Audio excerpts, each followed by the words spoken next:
undskyld for den anden stream, jeg lavede i dag. Jeg beklager virkelig, at det gik som det skulle.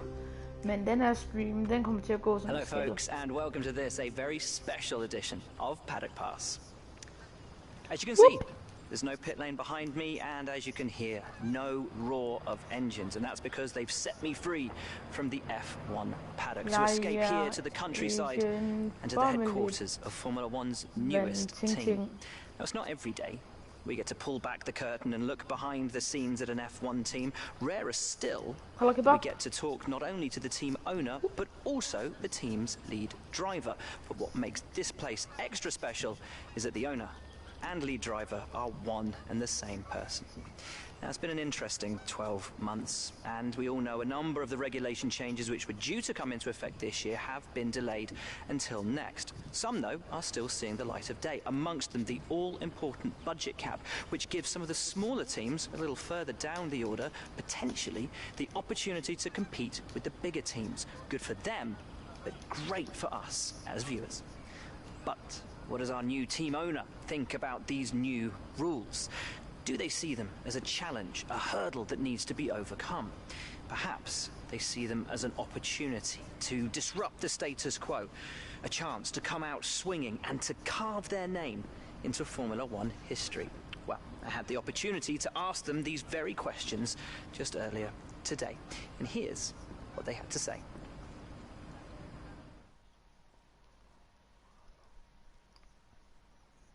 Okay.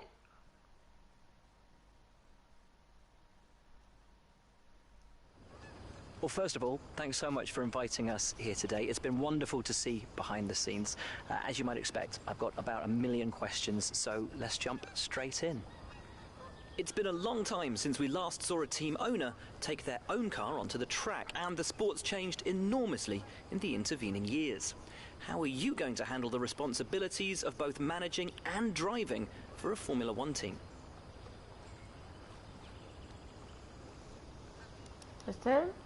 Let's talk about your teammate. Now, it's clear they're excited to have signed with you, but tell me, what is it that you think they bring to the team?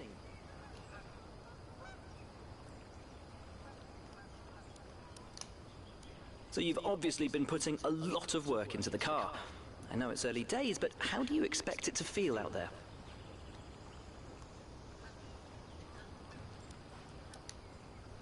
Most of the other teams can boast years of experience in Formula One. Where do you see the opportunities to make those vital performance gains you need to put you within reach of the other cars?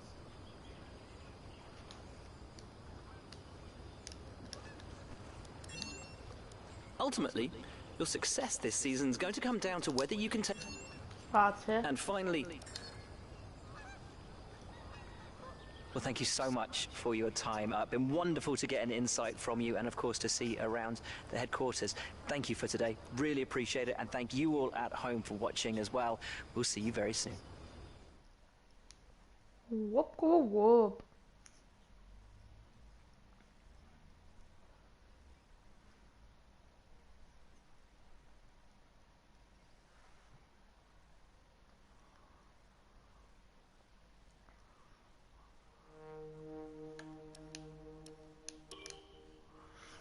This is where you can view our current facilities and the effects they are having on the business. You can also invest some of our cash into upgrades for these facilities. Der overhovedet er sådan noget. Jeg kan se her har de lavet lidt om herinde. Og altså det ser lidt anderledes ud, og så har de lavet lidt om. Det er ikke det store de har lavet her. Nej, det er ikke lige det store de har lavet. Det var sponsor. Her har de heller ikke lavet så meget specielt.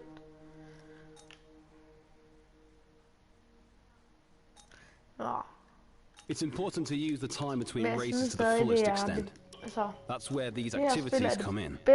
Manage everyone's time as efficiently as possible to maximize the team's performance. Hey boss, I think we could better manage our time. Det er det bedste spil nogensinde lavet. Eller hvad man siger.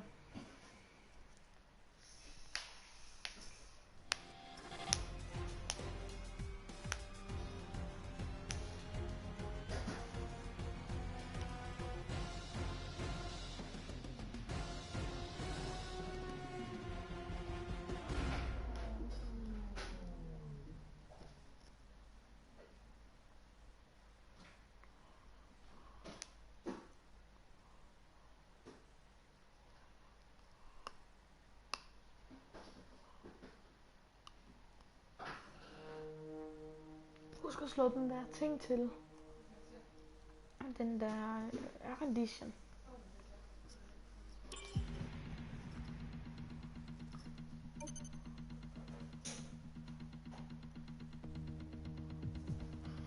Fedt, de har lavet det sådan, så det er bare regn, man kører som det første.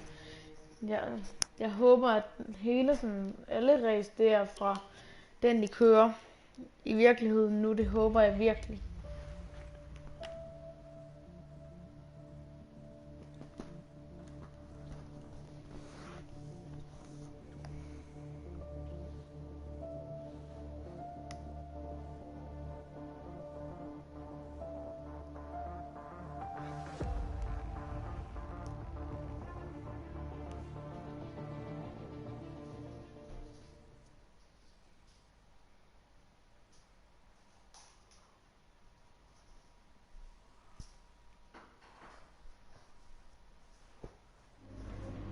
Hello. I see you found the data center. My name is Pierre. I'm your man for all issues of R&D, so get used to hearing a lot from me. Your workstation should be all set up and good to go. But if you run into any issues, be sure to give me a shout. Okay, det er fedt lavet om. Her er der ikke lavet noget. Hey, vi kan lige se. Her var for en race, vi skal køre. Der er ikke rigtig nogen, der er ikke nogen specielle sådan, ændringer. Nå, dammit. Og ja, det hold, jeg har, det hedder giraf. Det hedder giraf.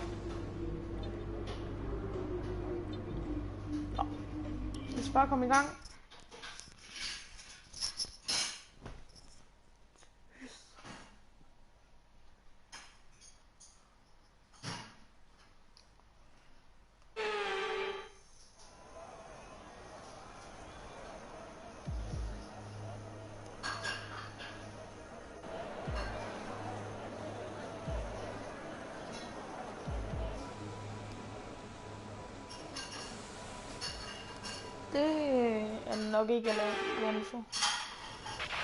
Morning, boss. Jeff here.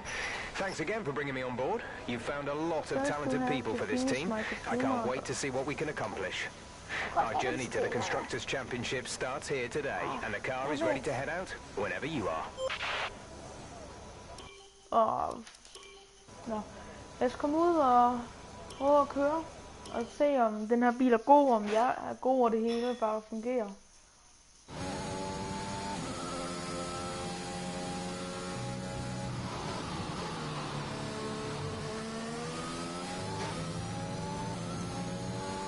Og jeg kan lide det, de har lavet op i hjørnet derovre, så det er. Man kan se, hvor lang tid det er på en lidt bedre måde. Det her spil, det er virkelig gennemført. Og jeg skal lige holde en setting, så gør noget.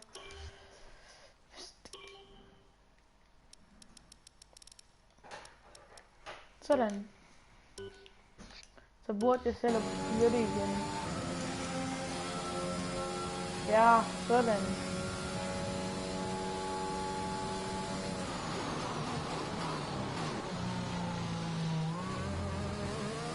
Det virker som en hurtig bil. Ikke så godt greb, men så virker den da fint i fart.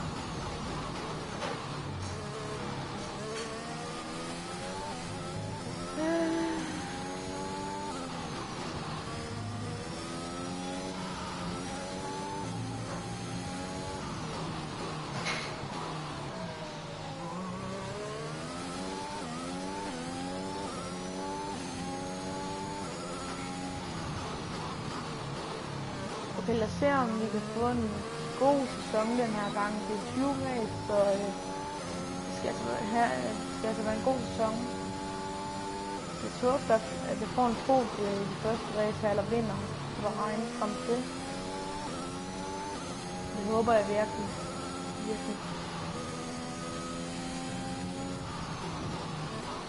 Men jeg tænker bare, at vi tager en runde lige her. Ser bilen, og så er det det. Men du har langt så hurtigt tid. Jeg vil lige få den. Lå hans tid.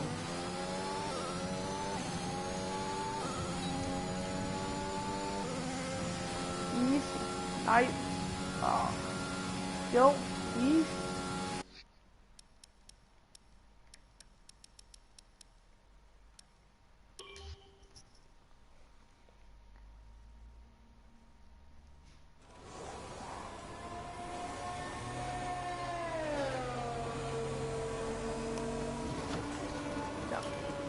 Skal vi bare gå videre til næste?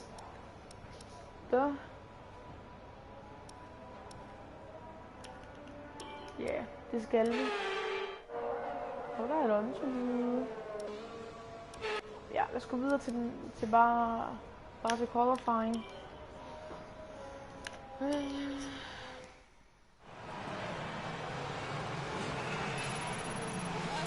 It's time to remind ourselves of our top three, who are McDonald, Hamilton and Max Verstappen. And if today's practice is anything to go by, we're in for an exceptional weekend of Formula 1. Hamilton var alligevel et godt stykke væk.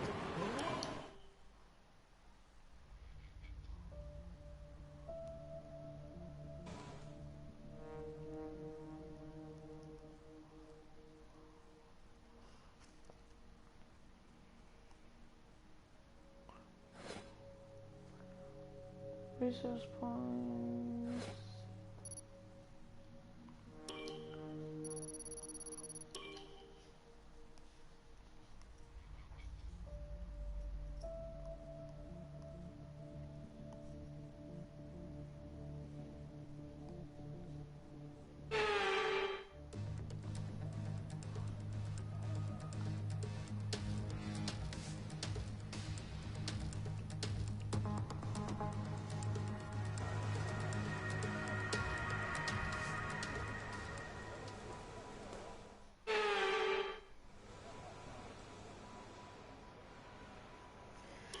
Ja, det vil bare køre ud.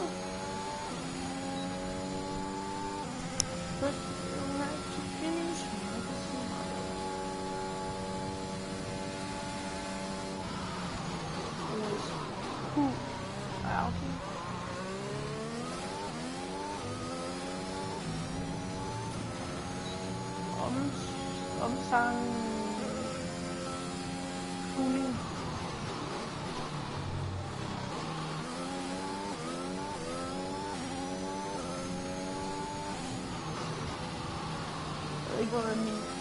Jeg ved ikke, hvad min sværhedsgrad er. Jeg har ikke kunnet sætte ned nogen steder, så det kan sagtens være at køre på sådan 20% eller et eller andet, uden jeg ved det. Jeg kan lige se, om jeg kan finde ud af, eller jeg kan lige se, om jeg kan tjekke det her efter.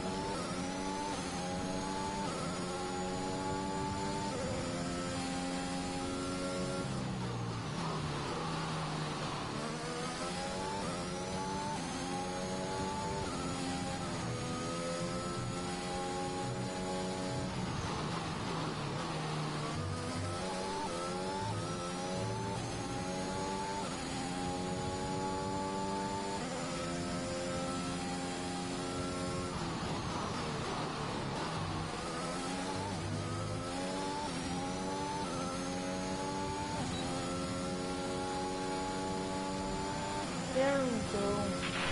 Okay, good job, mate. Really well done. That was a fantastic drive.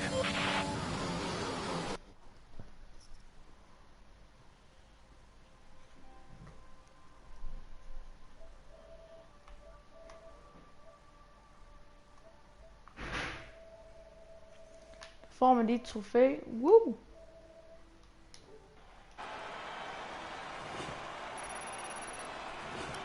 And with qualifying complete, let's review our top three today. McDonald, Bottas and Lewis Hamilton. Well, that wraps up qualifying, but don't worry, we'll be back tomorrow as we head into the Grand Prix. Perfekt resultat.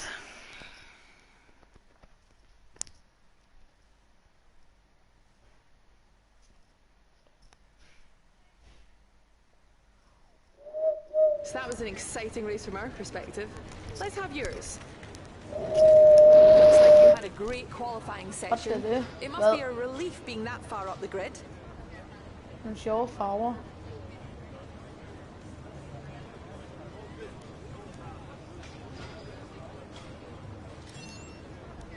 It looks like you've really been focusing on research and development this season.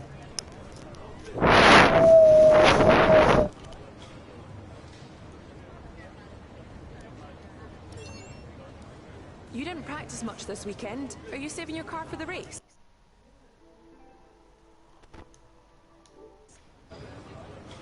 Oh, you didn't.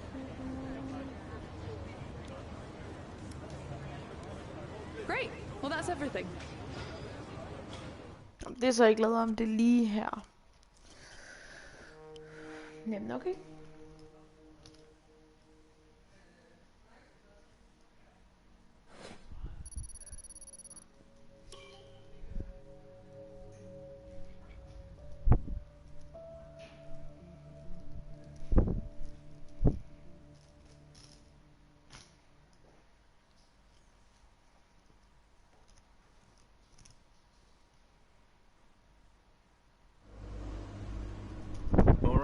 I think we can call that a successful qualifying. We should be in with a good chance in the race. Er der stadig jeg lige kan ændre et eller andet settings noget? No settings. Hvis det er vist ikke noget. Karriere settings.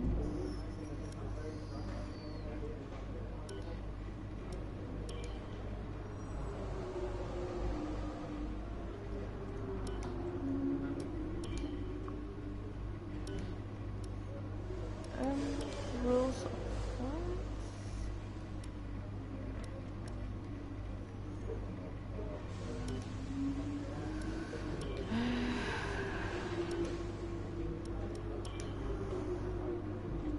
Oh, damn.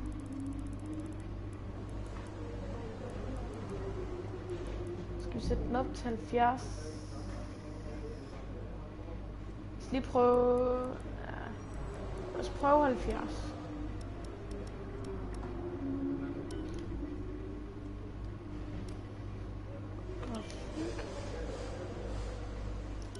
Alt fint.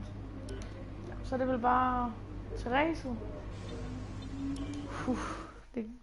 Det bliver fedt. Virkelig, virkelig fedt. Fedt. Months of rumour and speculation all come to an end today as we return to racing for the opening event of what promises to be an enthralling season. Welcome along then to round one of this year's Formula One World Championship.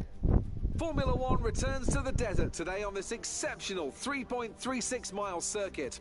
15 corners provide plenty of overtaking opportunities. It could be a strategic race, this one, with Sakir notorious for eating up the rear tyres. Watch out for drivers managing their rubber at some points during the Grand Prix. A new season then, a clean slate where anything could happen. Anthony Davidson is with me today as we get another year of Formula One underway. We're into those tense few minutes before the first race then. Everyone's a little bit nervous about reliability. They haven't been running in the hot, turbulent wake of other cars in practice, and they've not been pushing at 100% for long durations. Let's hope no one has to deal with any nasty surprises.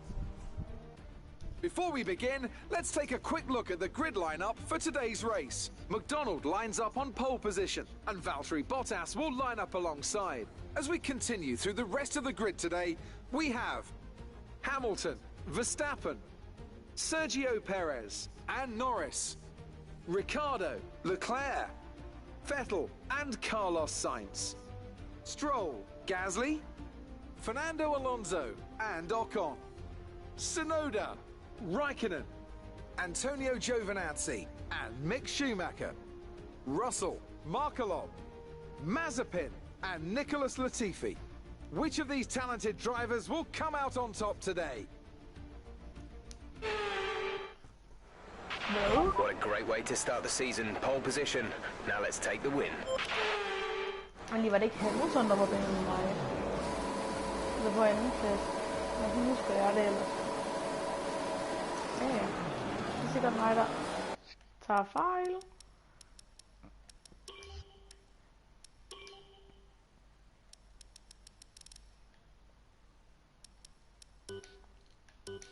Ja, nu gør vi sådan der. Alright.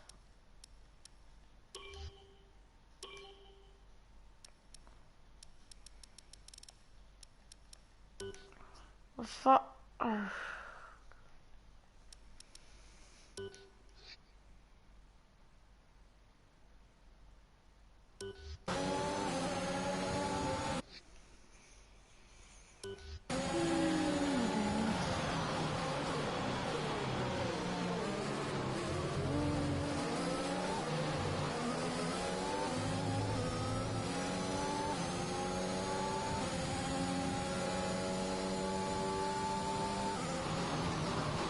Nå, så er vi jo tilbage i formel 1 og alt det her karriere noget igen. Og det er også helt sjovt at køre igen. Helt vildt sjovt. Og så er det sådan, at jeg gør det så realistisk som muligt. Kører jeg galt med på frontvinden eller et eller andet, skinner af eller går ind i muren og ryger ud, så er chancen ikke så stor for at så er chancen lille for at flashback.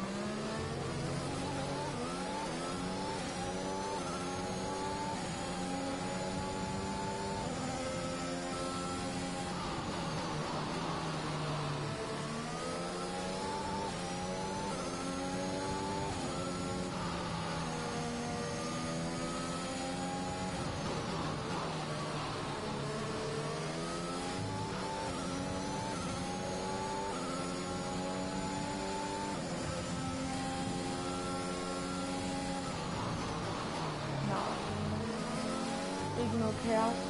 Bare med race ud.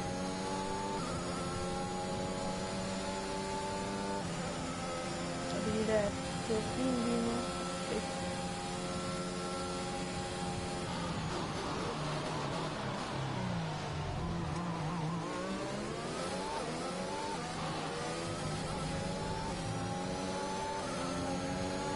Nej. Ja. Okay. Godt sådan. Altså jeg frygter lidt, at det bliver overhældet med for mange steder. Måske kommer han til at bosse, hvis det er næsten 100 på. Og Red Bull nok også.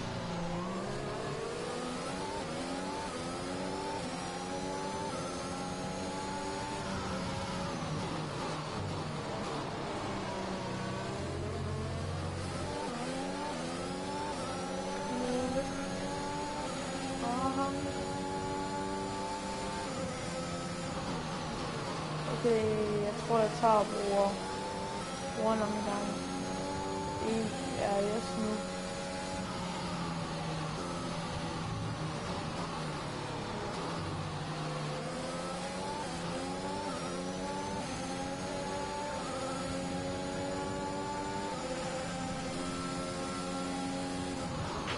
Right, some information on Hamilton. They have an issue with their car. They're going to be slow. Hamilton problemer med hans bil. Det er noget, han lige har fået, så lige for sådan bliver der ret godt med mig. Men det skulle selvfølgelig være rart, hvis han kunne gå ud af racet, fordi han er en hård kører, selvom det ikke går så godt for ham i år, altså at han nok ikke bliver verdensmester i år, så er han alligevel en hård kører og dygtig. Og der kommer Bottas.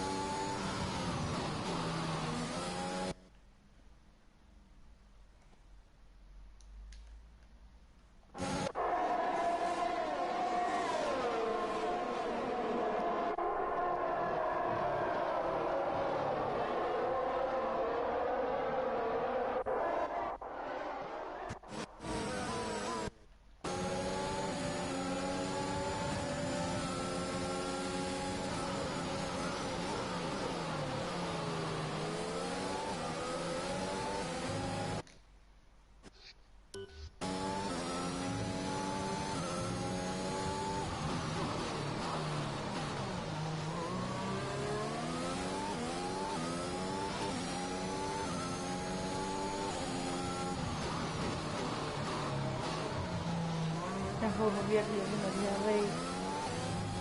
Jeg går virkelig efter det. Det er også Bahrain, en af mine yndlingsbaner.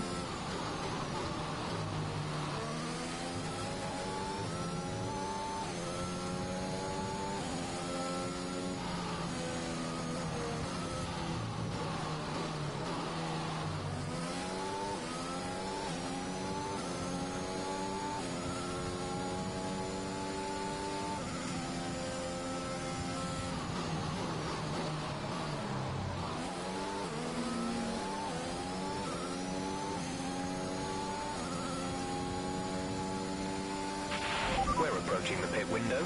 You'll be on mediums.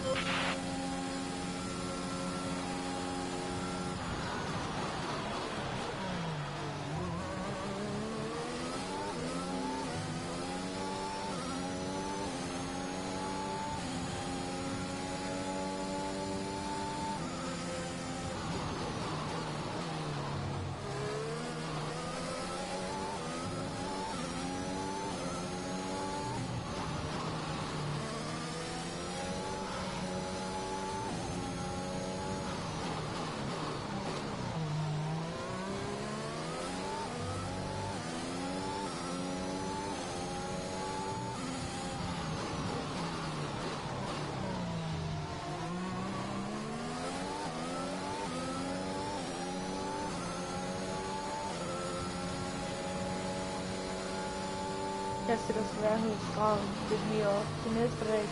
Næste dag tror jeg sætter den op til 80. Jeg håber jeg kan klare det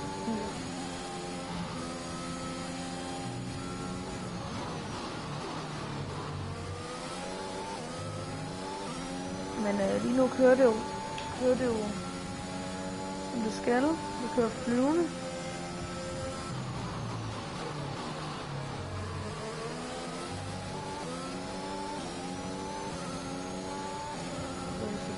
Overtake på, så er det jo bare sådan young. Det er bare Valtteri's giving it everything. He's just put in the fastest lap of the race. Det er godt for nyt det der med det der med altså han gør alt for det. Er der egentlig ikke kommet mange nye ting, der sådan siger over teamradioen, eller er det bare mig? Jeg synes det. Fordi hvis ikke jeg plejer at lægge mærke til det.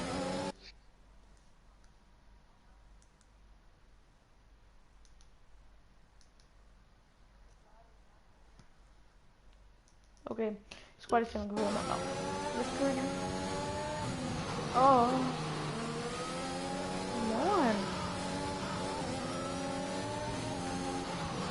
Før kamp.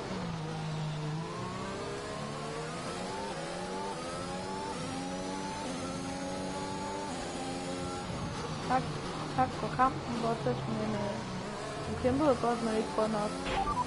You're leading the pack. P1, Bottas is behind you. They're on old softs. Your pit window opens next lap. There are 10 laps to go. Hello. Så er der et eller andet larm.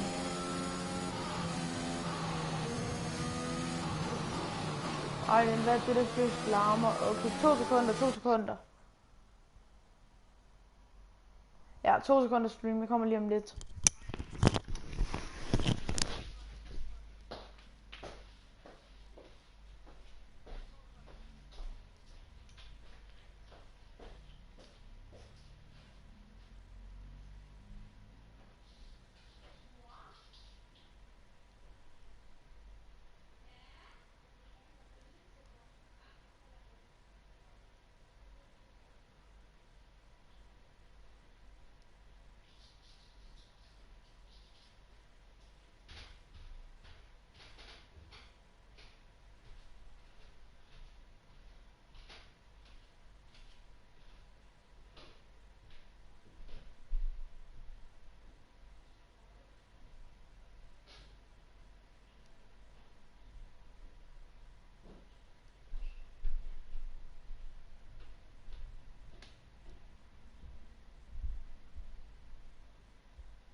Så er jeg tilbage. Noget mere kage. Bottas behind. Okay, the gap behind is 1.8 seconds. They're on old softs. Their tyres are 4 laps old. We think they've got one more stop. The car behind has some damage to its front wing, but pace is unaffected. The time last lap was a 1 minute 32.2. Jeg håber, det virker.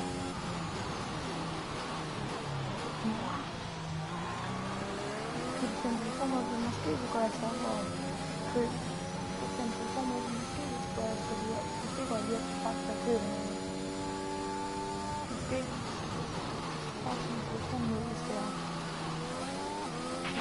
Tire condition is still looking good. Siger den. Ja, okay. Jeg skal bare blive ved med at køre med de her dæk lidt nu. Skal jeg det? We want to pit this lap, so push now. Ej, jeg kan ikke. Jo, jeg kører til den her omgang.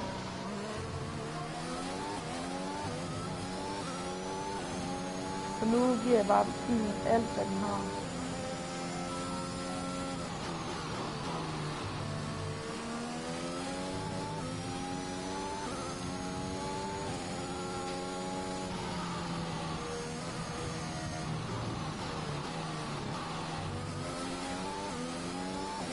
Bare give den fuld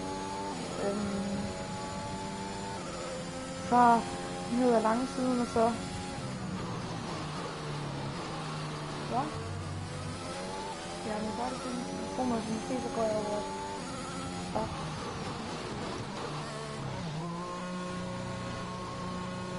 Ja.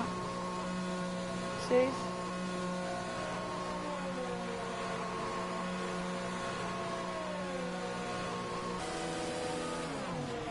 Ja, endelig så har jeg det alene. Complete, go now. Jeg har huset alene. Woo! Pit strategy complete. See these tires through to the end now.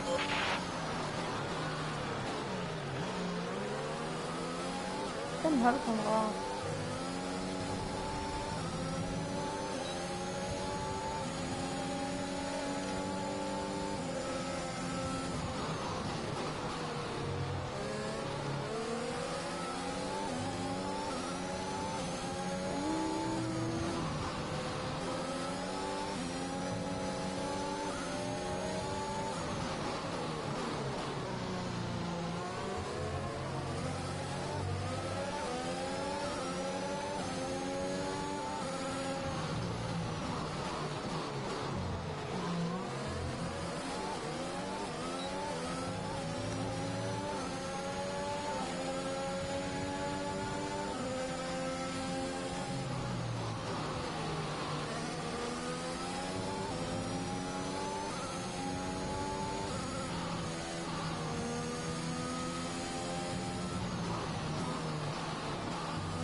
Næste Schumacher med næsten mange løb pit, så gør han ikke gjort igen. Så skal min holdkammerat Nagelov også pit. Jo. Så får jeg bare alle mine positioner tilbage. Our gap behind is 4.0 seconds. Driver behind. Verstappen behind. The gap to the car behind is 4.0 seconds. They're on fresh mediums. The time last lap was a 1:54.3. Driver in front. Giovinazzi's just ahead. Push for the position. Okay, gap ahead is 4.0 seconds. They're on old softs. Their tyres are 7 laps old. We think they've got one more stop. The time last lap was a 1 minute 35.2.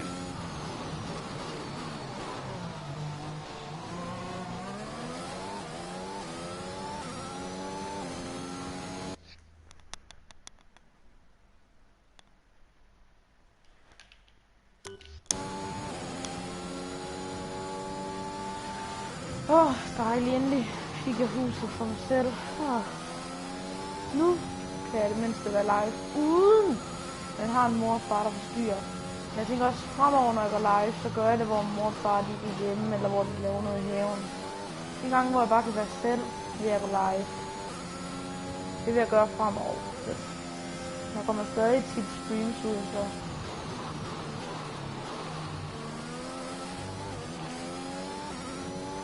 Og det er jo en... Nej, det er... Jo, jeg kan sige så i pip. Det næste må være... for noget der. Okay, fedt. Første plads igen.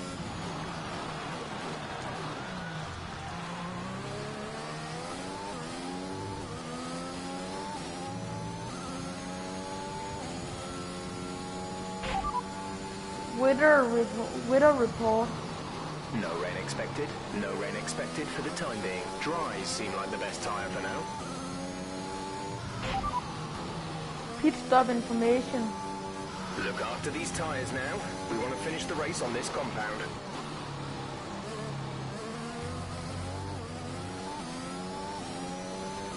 Nå, okay, men det er så heller ikke særligt brugt.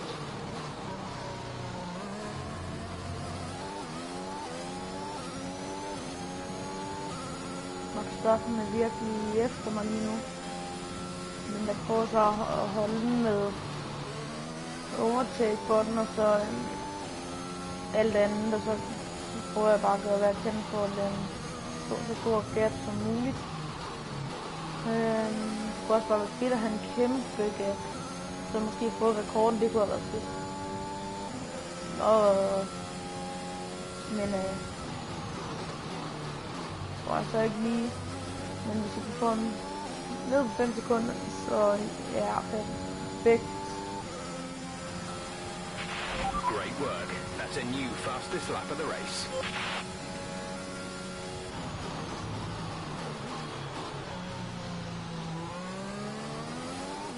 Og undskyld, jeg koncentrerer mig ikke lige om det her, det bliver kigget udenfor. Og jeg har egentlig sagt, at vi er flyttet, så vi er flyttet i et nyt hus. Og hvis der I gerne vil se en house tour video, hvis I gerne vil se en video, hvor jeg viser huset, noget med alle mine ting med, kan jeg godt gøre det. Hvis I gerne vil have det, bare skriv det i kommentarfeltet.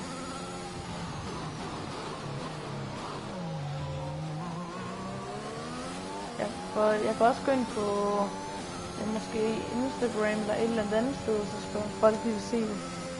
Og så kan de måske, så håber jeg,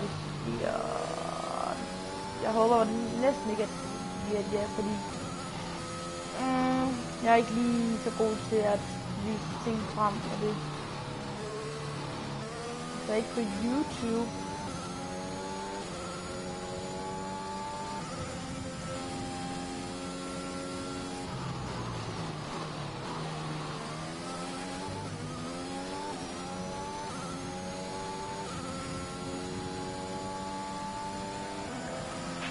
That was the fastest lap of the race. Keep this up. Okay, så er det 6 sekunder nu. Altså, hurtigste omgang, det er jo perfekt. Det er mere end bare perfekt.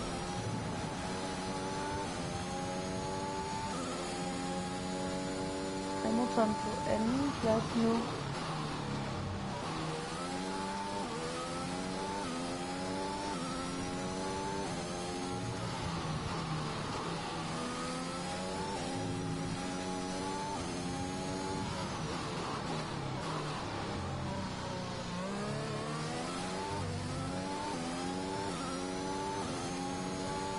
Jeg tror, Paris og Ricardo, de er ved at kæmpe lidt om positionerne.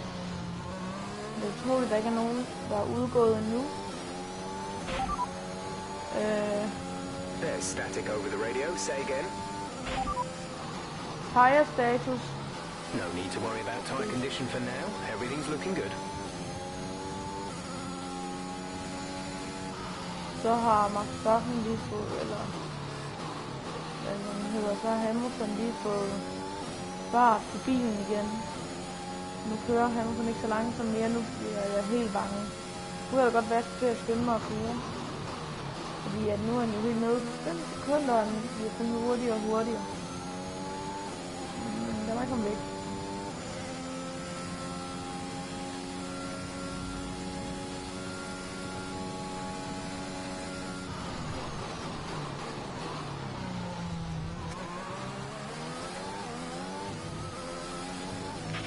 We have 5 laps of fuel remaining.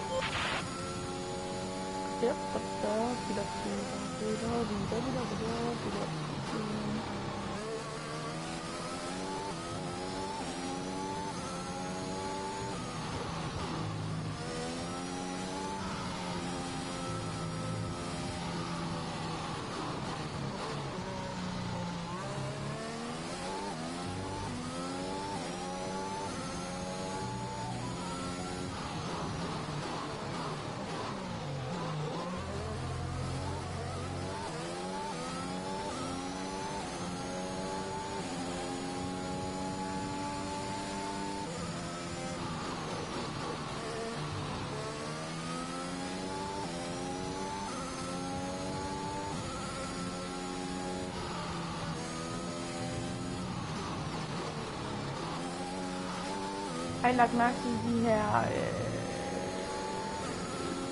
racing, eller de her track limits ude i siden her? Så når man kigger i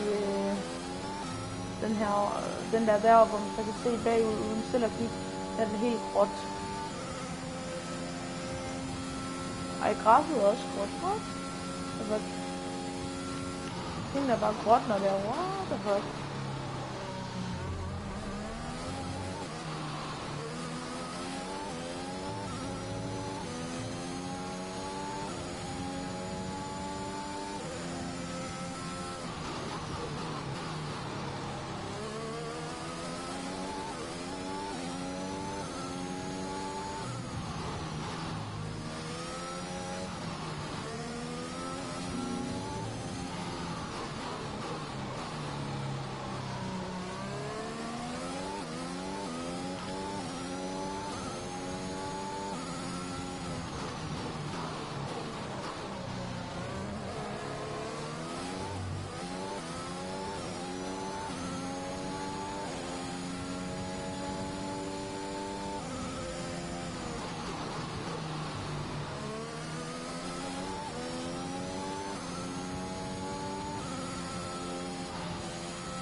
Oh fuck.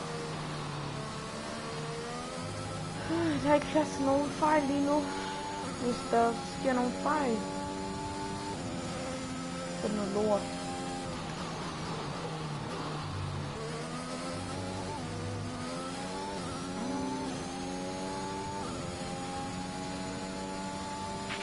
This is your final lap of the race.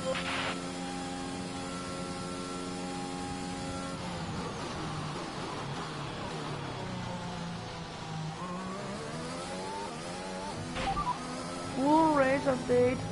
You are in first position, front of the pack. Hamilton is behind you. The gap behind us is 4.1 seconds. They're on old mediums. This is your final lap of the race.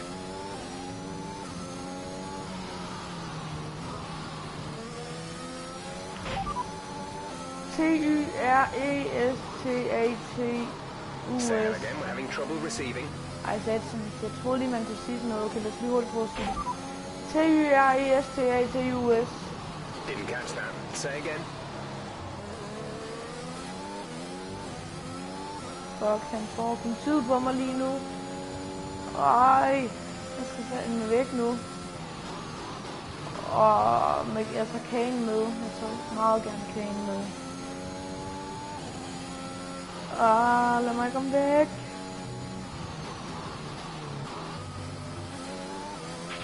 We have 2 laps of fuel remaining.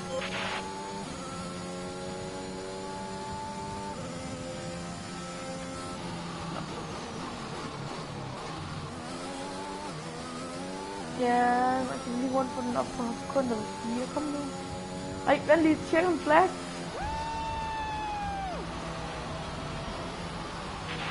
Absolutely fantastic. It's a brilliant result. Well done.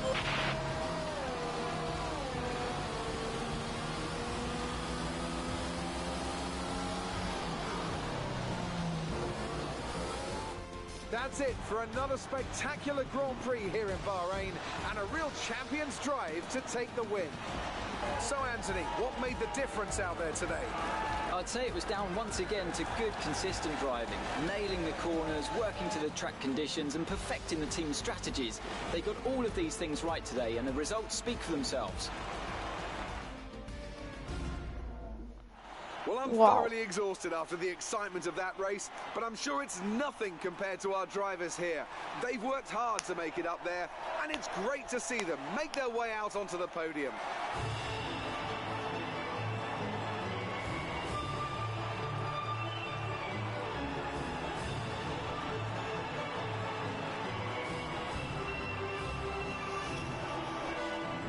Oh, shit.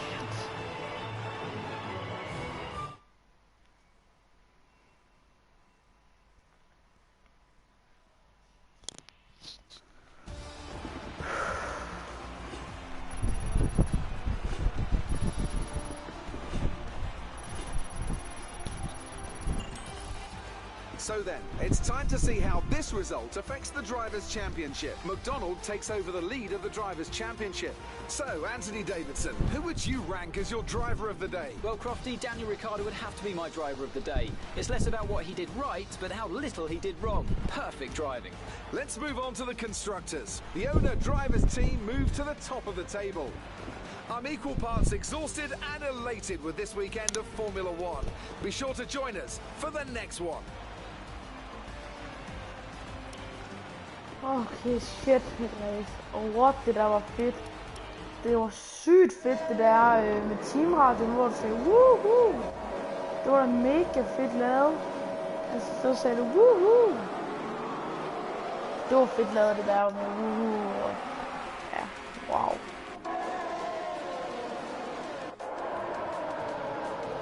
Teamradio er det.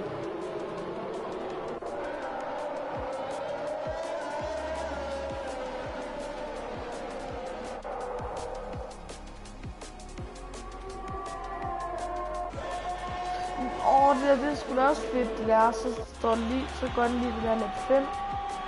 Wow.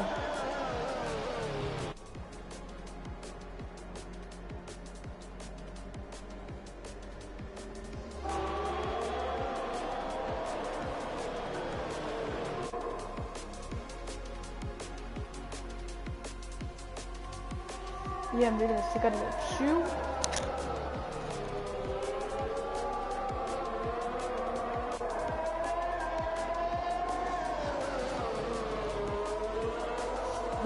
Og så står der også lidt 5, det der.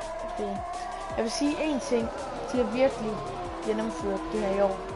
Det her med highlightsene også, det er fandme fedt.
Det er fandme fedt, det der.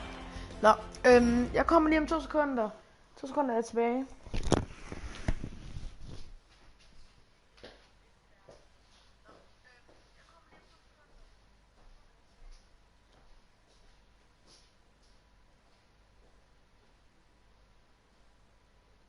Amazing performance out there. I'm sure you're pretty happy with that. You took the top points today. Was it a comfortable win?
Så, jeg er tilbage. Tilbage er det hele. You really looked in control of your car right there. Your team must be thrilled.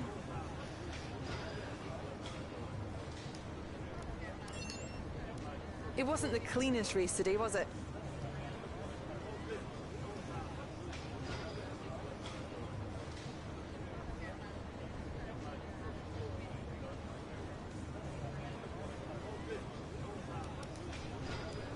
Great. Well, that's everything.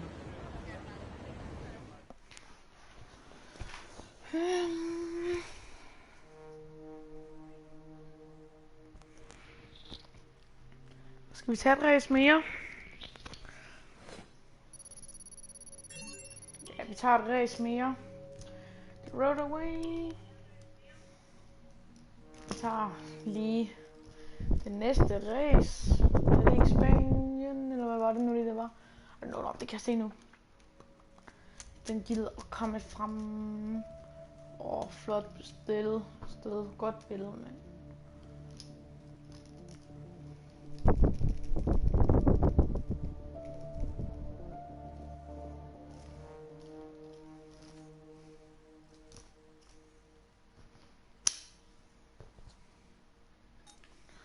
Ja, lad os bare springe ind til et race mere med det samme. It looks like you've had a meeting request from one of our departments.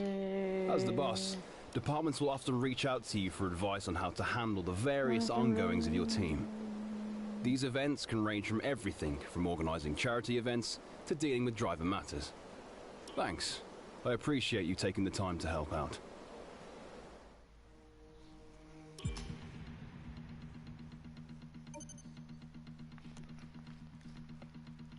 Ja, det er Spanien. Lad os prøve at køre i Spanien. Det kan godt være, at det ikke kommer til at gå så godt, men altså...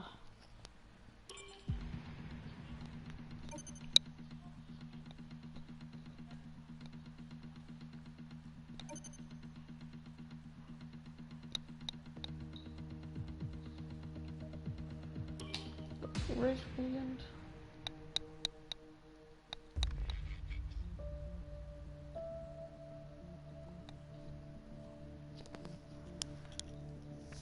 Okay. 2 ud af 20. Det er selvfølgelig ikke så meget.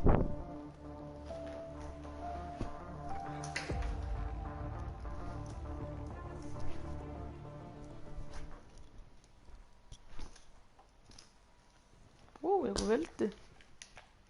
Jeg kan vælte. La da da.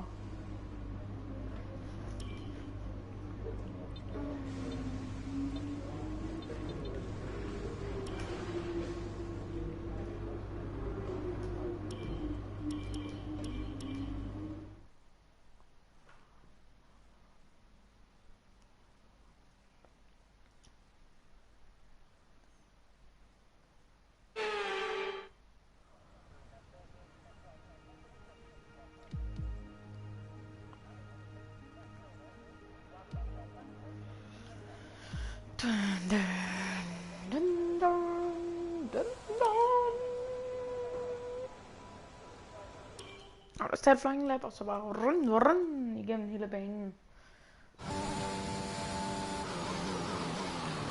Skal vi bare ringe den igennem. Det er tidligt. That looked bad. Are you all right? Let me know you're all right.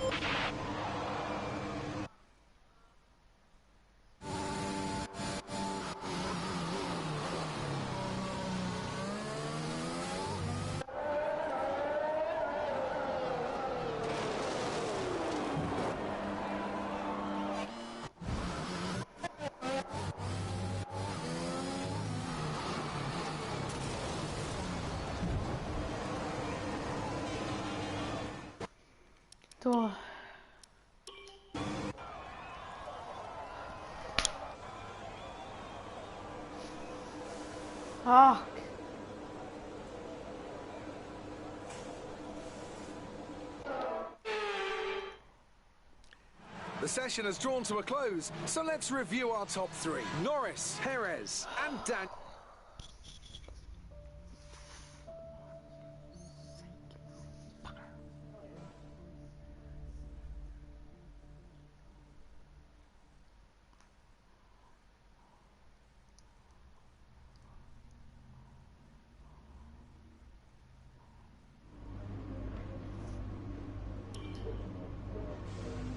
Jeg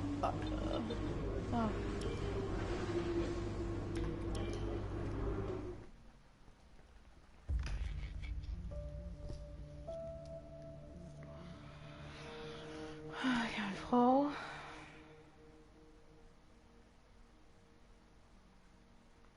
Håber jeg kan få en godt race igen.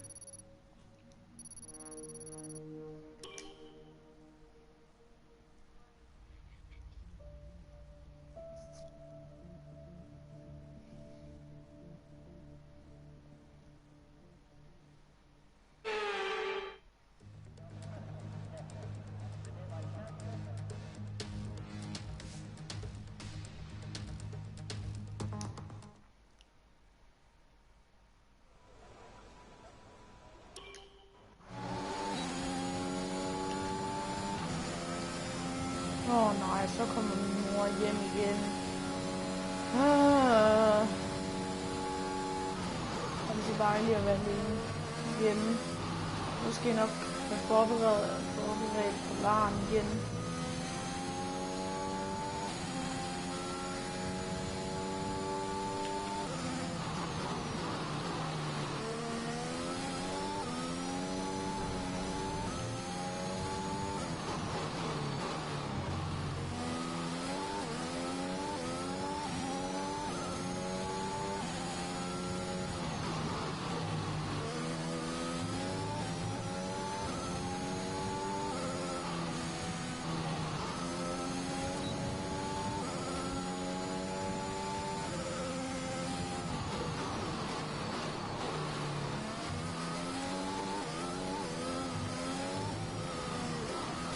Right. Are you okay? That was a big one. Confirm you're okay, please.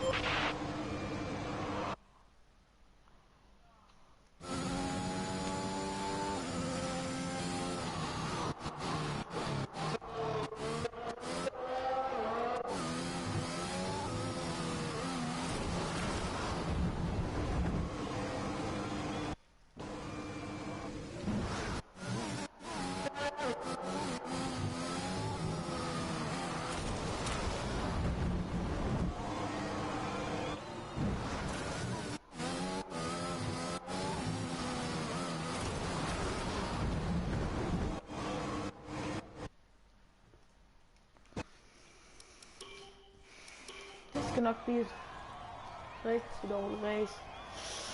Det her, det var uheldigt.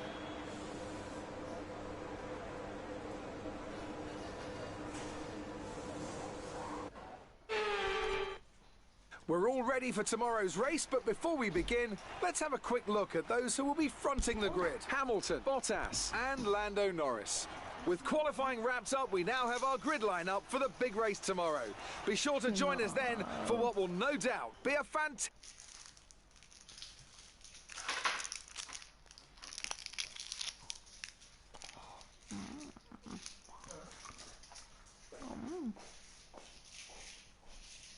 Bad luck out there today. Let's talk about it. Why do you think you weren't as quick as your teammate today?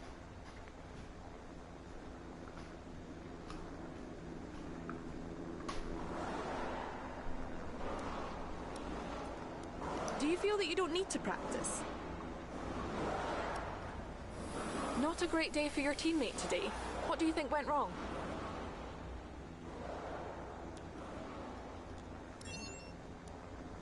Appreciate your time.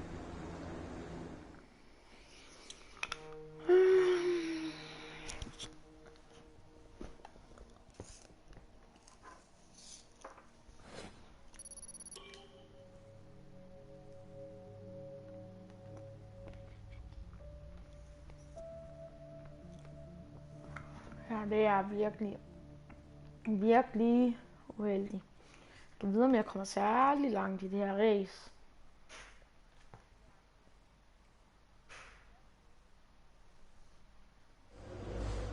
Tough luck there. It's not quite where we'd want to be on the grid. Det var på første omgang, jeg ryger ud.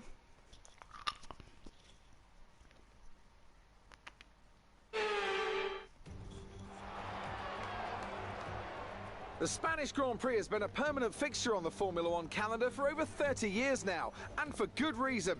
Do you remember Michael Schumacher's absolute dominance here in that rain-soaked Grand Prix in 1996? That day he took his first ever victory for Ferrari, and we've had many more iconic moments since. The Circuit de Barcelona-Catalunya, a track that will certainly force the drivers to push themselves. It consists of a very impressive main straight going into turn 1. It's a straight that also offers a DRS zone, so it's likely to be a hot spot for overtakes. Anthony Davidson joins me once again in the commentary box, and it's fantastic to have you with us here today. But I'm curious, as a man with experience out on the track, how do you stop those pre-race nerves from becoming overwhelming when you're lining up on the grid? But from the moment qualifying's over, you start to feel the adrenaline in your body build up and the buzz in your stomach as you anticipate the run down into turn 1. It's all a bit like going into battle, and the unknown situation makes you nervous. Those pre-race nerves are a good thing. The day you don't have them means that you don't care anymore. And of course you have to make sure that all the procedures are second nature to you, so that they're not taking up too much of your capacity. It's time to take a look at our starting grid for today's race. An immense lap from Lewis Hamilton yesterday puts him on pole position, and Valtteri Bottas will line up alongside. Considering the rest of the grid, we have Norris, Verstappen, Daniel Ricciardo and Perez, Leclerc, Sainz, Vettel and Lance Stroll, Gasly, Fernando Alonso, Yuki Tsunoda and Ocon, Raikkonen, Mick Schumacher, Antonio Giovinazzi and George Russell, Markelov, Mazepin, Latifi and McDonald. And with lights out just moments away, it's time to go down to the track.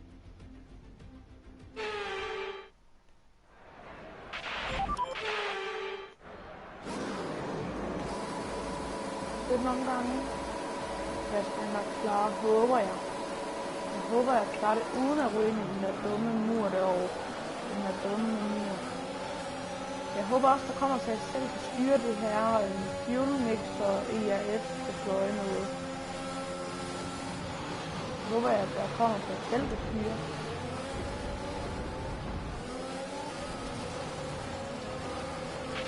Be careful with the front wing. You've taken some minor damage. Well, der tager vi lige et flashback.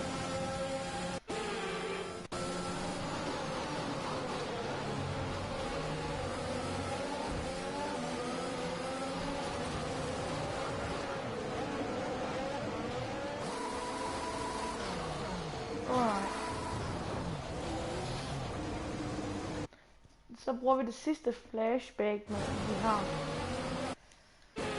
Nu må jeg ikke bruge flere flashback.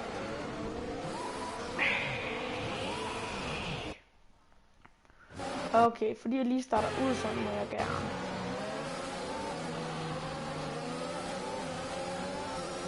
Ikke flere flashbacks til mig.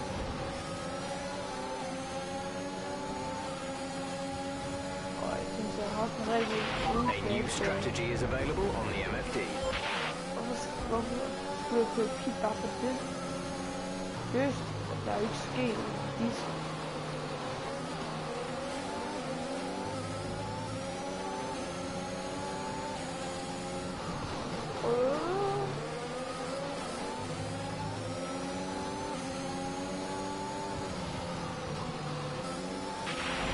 Okay, take it easy on the car. We can't sustain this level of damage.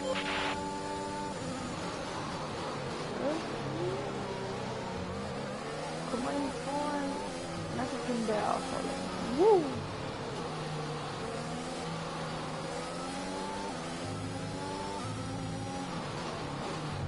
Det kommer faktisk forbi det svære, uden at køre galt.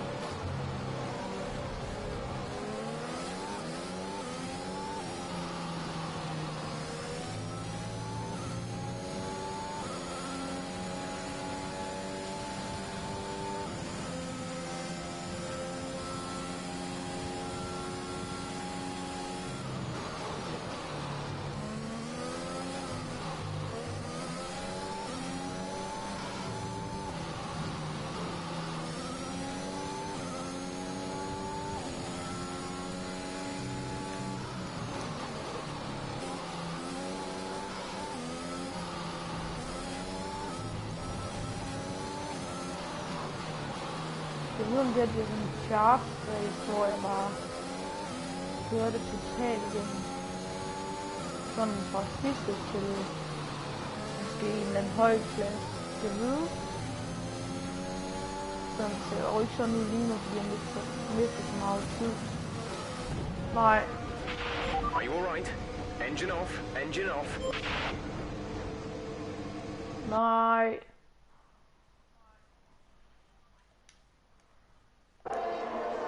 No.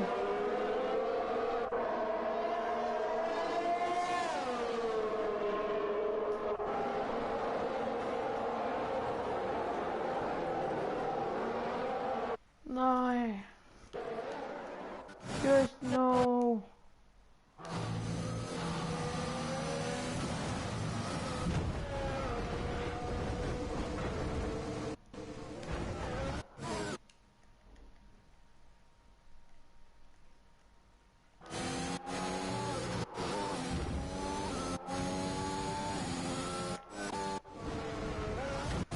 Så er jeg jo ude.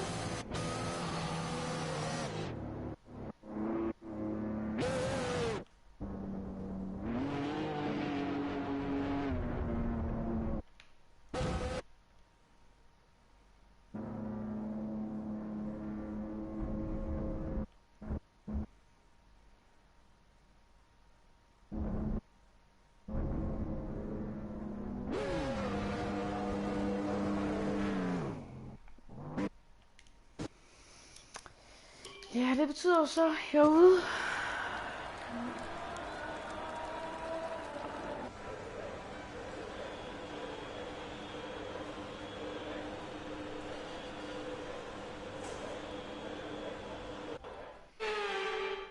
A real team effort which has paid off in spades. A great victory here at the Spanish Grand Prix. Anthony Davidson, what helped them deliver this result, do you think? I think that smart tyre management on track and very smooth driving definitely assisted in their victory today. That combination meant they got the absolute maximum out of their tyres at all times.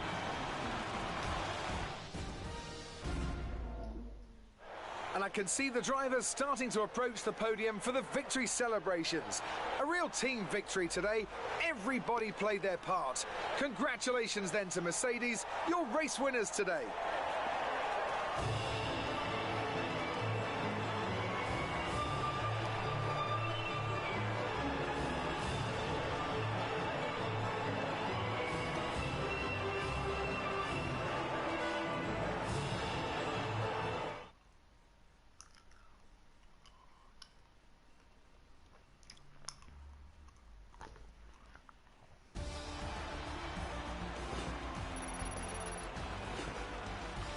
Yeah.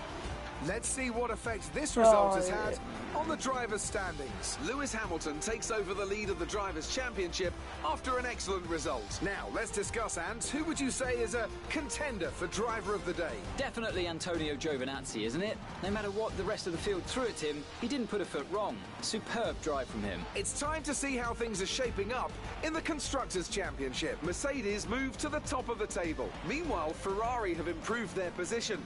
A strong weekend from them as they fight their way towards the top. And with that, we wrap up another weekend of motorsport. But with more races lined up, be sure to join us when we come back with more Formula One.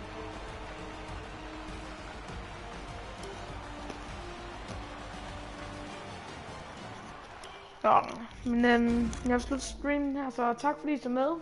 Så må gerne like, hvis I kunne lide den, eller ses bare en anden gang. Hej hej.